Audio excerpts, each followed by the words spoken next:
Petrol आणि डिझेलच्या वाढत्या किमतींमुळे लोकांनी इलेक्ट्रिक वाहनांची खरेदी सुरू केली आहे। पण विजेपासून सुटका हवी असेल तर पाण्यावर चालणारी स्कूटर कशी राहील? हे ऐकून तुम्हालाही आश्चर्य वाटले असेल की स्कूटर पाण्यावर कशी धावू शकते। पण ही गोष्ट शक्य करण्याचं काम जॉय ई-बाईक ही भारतीय कंपनी करत आहे। जॉय ह्या कंपनीने पाण्यावर चालणारी स्कूटर ही संकल्पना मांडली आहे। चला तर जाणून घेऊया नक्की काय आहे व्हिडिओ। ते पाहण्याअगोदर चॅनलवरती नवीन असाल तर चॅनलला जरूर सबस्क्राईब करा।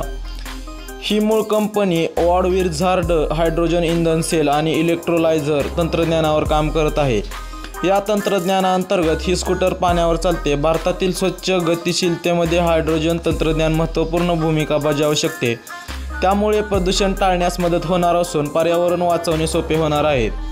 यावर्षी भारत मोबिलिटी शोमध्ये पाण्यावर चालणारी स्कूटर देखील ही कंपनी सादर करणार आहे।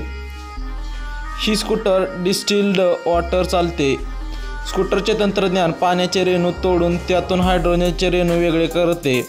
हायड्रोजन वेगळे झाल्यावर ही स्कूटर हायड्रोजनचा इंधन म्हणून वापर करते, तेव्हाच स्कूटर चालते। पाण्यावर चालणारी स्कूटर टॉप स्पीडच्या बाबतीत तितकी प्रगत नाही। त्याचा टॉप स्पीड 25 किलोमीटर प्रति तास आहे। त्याचा वेग कमी आहे, त्यामुळे ती चालवण्यासाठी तुम्हाला ड्रायव्हिंग लायसन्सचीही गरज नाही। तुम्ही ड्रायव्हिंग लायसन्सशिवाय गाडी चालवू शकता। अनेक ऑटोमोबाईल कंपन्या हायड्रोजनवर चालणारी वाहने बनवण्याचं काम करत आहेत। मीडिया रिपोर्ट्सनुसार दावा केला जात आहे की ही इलेक्ट्रिक स्कूटर 1 लिटर पाण्यात 150 किलोमीटरचे अंतर कापण्यास सक्षम असेल।